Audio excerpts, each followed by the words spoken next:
This is The Big Picture, an official television report to the nation from the United States Army. Now, to show you part of the big picture, here is Sergeant Stuart Queen. The film you are about to see was produced as a troop information film, specially prepared to alert the American soldier against a hidden enemy, an enemy that can destroy morale, rob the soldier of the will to fight, and even trick him into surrendering. Enemy propaganda.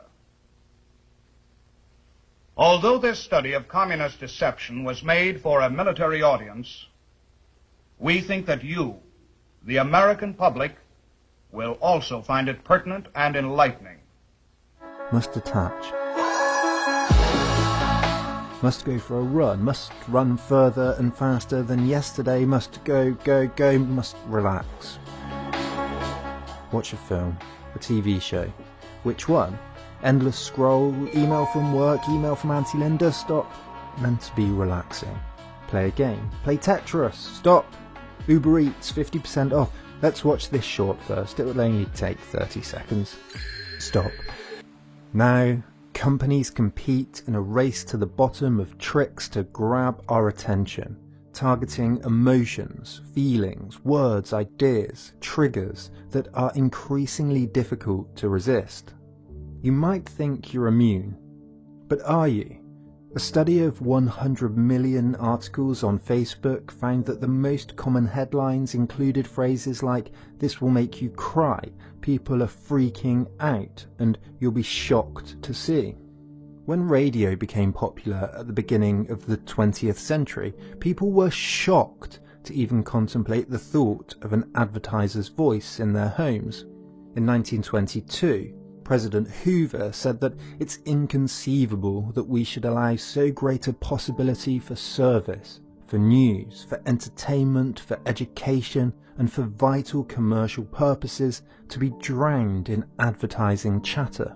Printers Inc., a magazine about advertising for advertisers, recommended that the family circle is not a public place, and advertising has no business intruding there unless invited. But radio and television executives found it difficult to resist the profits. NBC headman Frank Arnold said, "His giant colourful posters began appearing all over Paris. Some were 7 foot high, and they used new printing methods that could produce sharp lines and bold colours. One journalist wrote that they were luminous, brilliant, even blinding, using vivid sensations and intense emotions. Their designer, Jules Chéret, was called a master of blazing modernities. He was awarded the Legion of Honor and had imitators across Europe, leading to a continent-wide poster craze, as it was called. One writer said that Paris was hardly more than an immense wall of posters scattered from the chimneys down to sidewalks with clusters of squares of paper of all colours and formats, not to mention the simple inscriptions. A group called the Society for the Protection of the Landscape and Aesthetics of France was formed. They waged war on what they described as the ugly posters that you just couldn't get away from. In the end, the authorities banned many billboards. Regulations came in. Beep, beep, beep. Propaganda. Many use the word when talking about countries like North Korea, Kazakhstan, Iran. Countries viewed as authoritarian through the lens of the Western media. Press freedom, freedom of thought. People use those terms when talking about countries like the United States, France, Australia, democracies.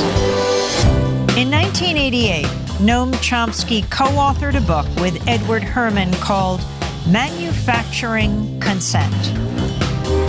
It blasted apart the notion that media acts as a check on political power, that media inform the public, serve the public, so that we can better engage in the political process. In fact, media manufacture our consent.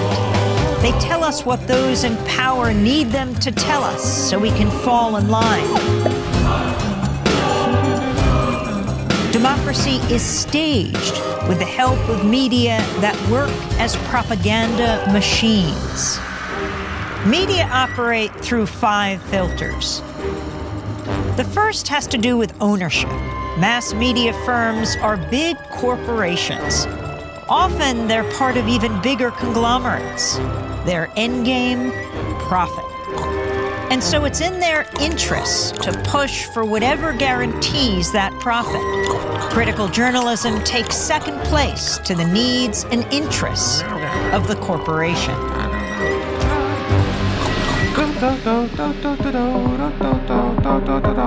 The second filter exposes the real role of advertising. Media costs a lot more than consumers will ever pay. So who fills the gap? Advertisers. And what are the advertisers paying for? Audiences. And so it isn't so much that the media are selling you a product, their output. They're also selling advertisers a product, you. How does the establishment manage the media? That's the third filter. Journalism cannot be a check on power because the very system encourages complicity. Governments, corporations, big institutions know how to play the media game. They know how to influence the news narrative. They feed media scoops, official accounts, interviews with the experts. They make themselves crucial to the process of journalism. So those in power and those who report on them are in bed with each other. If you want to challenge power, you'll be pushed to the margins. Your name won't be down. You won't be getting in. You've lost your access. You've lost the story. When the media, journalists, whistleblowers, sources, stray away from the consensus, they get flat. That's the fourth filter. When the story is inconvenient for the powers that be, you'll see the flak machine in action, discrediting sources, trashing stories, and diverting the conversation. To manufacture consent, you need an enemy, a target. That common enemy is the fifth filter. Communism, terrorists, immigrants, a common enemy. A boogeyman to fear helps corral public opinion. 5 filters, one big media theory.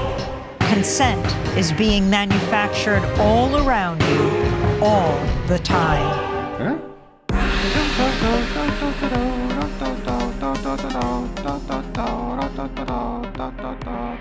Biddy boo, biddy boo boo boo.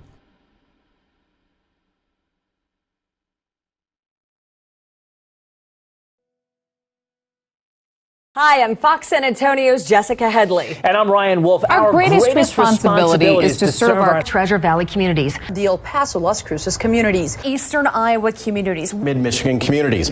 We are extremely proud of the quality, balanced journalism that CBS 4 News produces. But we are concerned about trouble and trend of irresponsible, one-sided news stories plaguing our country. plaguing our country. The sharing of biased and false news has become all too common on social media. More alarming, some media outlets publish these same fake stories without checking facts first. The sharing of biased and false news has become all too common on social media. More alarming, some media outlets publish these same stories are true without checking facts first. Unfortunately, some members of the media use their platforms to push their own personal bias and agenda to control exactly what people think. And this is extremely dangerous to our democracy. this is extremely dangerous to our democracy. This is extremely dangerous to our democracy. This is extremely dangerous to our democracy. This is extremely dangerous to our democracy. This is extremely dangerous to our democracy. This is extremely dangerous to our democracy. This is extremely dangerous to our democracy. This is extremely dangerous to our democracy. This is extremely dangerous to our democracy. This is extremely dangerous to our democracy. This is extremely dangerous to our democracy. This is extremely dangerous to our democracy. This is extremely dangerous to our democracy. This is extremely dangerous to our democracy. This is extremely dangerous to our democracy.